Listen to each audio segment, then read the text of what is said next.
남편이 외도를 했을 때 아내로서 받는 충격은 이루 말할 수가 없을 겁니다. 남편 얼굴만 봐도 매일매일 화가 나고 일상생활에서도 고통스러운 기억들이 자꾸 떠오르기 때문이에요. 하지만 남편이 아무리 꼴 보기 싫고 모두 포기하고 싶어서 뒤도 돌아보지 않고 이혼을 결정하기란 쉽지 않은 선택일 거예요. 자녀분도 있을 것이고 이혼 이후의 삶은 또 다른 큰 도전일 수밖에 없기 때문입니다. 그래서 많은 분들이 남편이 외도를 해도 그래 한 번쯤은 눈 감아주자 이런 마음으로 참고 지내기로 결정을 합니다. 저는 그렇게 꼭 결정을 하셨다면 절대로 남편을 쉽게 용서하지 말라라고 말씀을 드리고 싶어요. 그래서 만약 이혼하지 않기로 했다면 어떤 일들이 나에게 일어날 수 있는지, 그리고 어떤 마음을 가져야 우리가 행복할 수 있는지 정말로 쉽게 알려드리겠습니다. 이 영상 끝까지 봐주세요.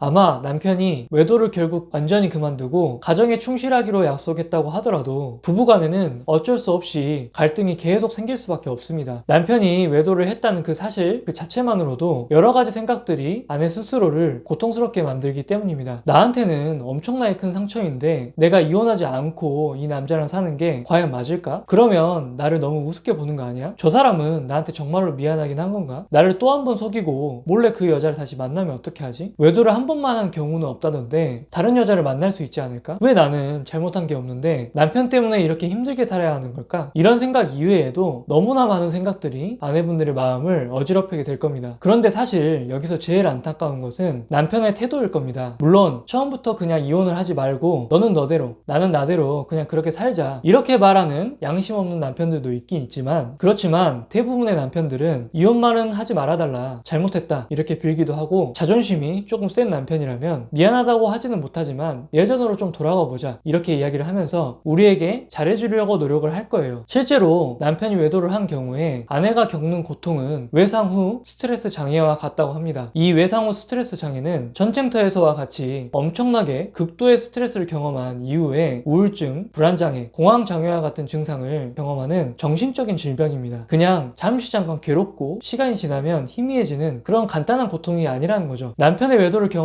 아내분들은 그 누구도 상상하지 못한 끔찍한 고통을 경험하게 되고, 그 고통에서 빠져나오려면 남편의 진심 어린 용서와 사과가 꼭 필요한 그런 상황일 수 있어요. 그런데 이런 남편의 노력이 아내의 마음이 진정으로 풀릴 때까지 지속될까요? 안타깝게도 현실은 그렇지 않습니다. 한 달도 못 가는 경우가 대부분이거든요. 아내 입장에서는 정말로 미칠 노릇이죠. 평생 죄인처럼 미안하고 잘못했다고 사과해도 모자란데 짧으면 일주일, 길어야 한 달 정도 그냥 죄인처럼 있다가 이제 밥도 잘 먹기 시작하고요. 마음 편하게 친구들을 만나러 다니는 거죠. 이런 것들을 보면 내가 저런 인간하고 같이 살기로 했나 이런 생각이 들면서 화가 머리 끝까지 날 수밖에 없죠. 저도 이런 말씀을 아내분들에게 드리는 게 조금 마음 아프긴 하지만 우리의 기대가 현실과 조금 동떨어져 있다는 것은 우리가 받아들여야만 하는 부분인 것 같아요. 우리가 계속 비현실적인 기대만 하게 된다면 고통스러워지는 것은 남편도 아니고 우리 자신이기 때문입니다. 그래서 저는 일단 많은 분들이 아실 만한 데일 카네기의 인간관계론에 나온 이야기를 조금 들려드리고 싶어요. 미국에서 정말로 끔찍한 범죄를 저지른 사람들을 인터뷰를 했습니다. 그런데 그 어떤 범죄자들도 자기 자신이 나쁜 사람이다 이렇게 생각하지 않고 있다고 해요. 오히려 세상 사람들이 자신을 오해하고 있다 이렇게까지 말한 범죄자도 있었다고 합니다. 여기서 우리가 직시해야 될 현실은 이것인 것 같아요. 사실 아무리 나쁜 범죄를 저질렀다고 해도 인간이 자기 중심적이라는 것을 부정할 수 없다라는 거죠. 사람을 100명, 200명을 죽였더라도 자기 자신이 귀한 존재이고 상대방으로부터 인정받고 싶고 자신을 무시하는 것 같으면 화를 내는 것, 이런 행동들은 절대로 바뀌기 힘든 부분이라는 거예요. 물론 오해하시면 안 됩니다. 그래서 범죄자들이 정당하고 잘했다는 이야기를 드리는 게 절대 아니에요. 그저 인간의 본성이 그럴 수밖에 없다라는 거죠. 남편 또한 마찬가지입니다. 외도를 했다는 것은 남편이 분명히 잘못한 것은 맞습니다. 하지만 그렇다고 해서 남편이 갑자기 아내 중심적으로 사고하기 시작하고 아내에게 무시를 당해도 화를 안 낼 것이라고 기대하는 것은 너무나도 비현실적이라는 것이죠. 그리고 우리가 이런 비현실적인 기대를 계속 저버리지 못한다면 남편과 예전의 관계로 돌아간다는 것은 안타깝지만 불가능에 가깝다고 말씀드려야 할 것 같아요. 그래서 저는 외도한 남편과 같이 사실 거라면 남편을 마음으로 용서하려고 너무 노력하지 않으셨으면 좋겠어요. 혹시 남편을 용서하려는 마음을 정말 조금이라도 먹었다면 내가 원하는 용서라는 것은 과연 무엇이었을까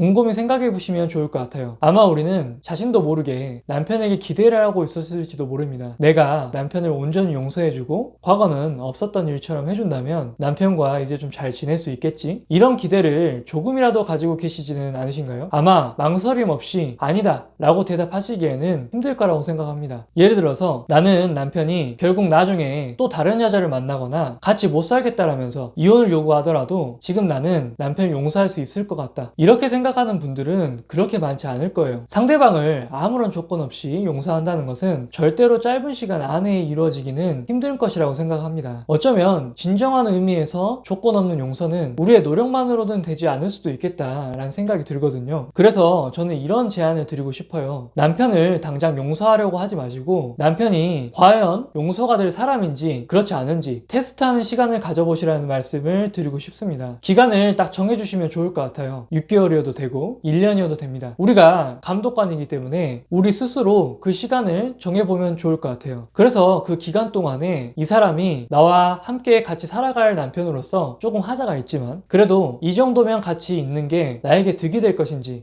그렇지 않은지를 한번 보는 거죠. 물론 그 테스트 기간에 우리가 화를 내거나 남편을 무시해서 남편에게 스트레스를 주게 된다면 정확한 테스트 결과치를 얻기는 힘들 겁니다. 그래서 최소한 그 기간 동안만큼은 남편을 죄인 취급하지는 않는 것으로 한번 노력을 해보자는 거죠. 그 테스트 기간이 지난다면 아마 우리 아내분들의 마음도 한결 가벼워지실 수 있을 것 같다는 생각이 들어요. 왜냐하면 내가 남편을 죄인 취급하지 않았다면 그 테스트 결과가 매우 정확할 것이기 때문입니다. 그래도 잘 모르실 수도 있을 것 같아요. 테스트 기간에 내가 남편에게 화풀이를 하고 스트레스를 줬을 수도 있을 것 같거든요. 그러면 테스트 기간을 한번 연장을 해서 다시 해보는 겁니다. 그리고 그 결과값이 확실해졌을 때 그때 가셔서 남편을 용서할지 말지 이혼을 할지 말지 별거를 할지 말지 결정해 보시면 좋을 것 같아요.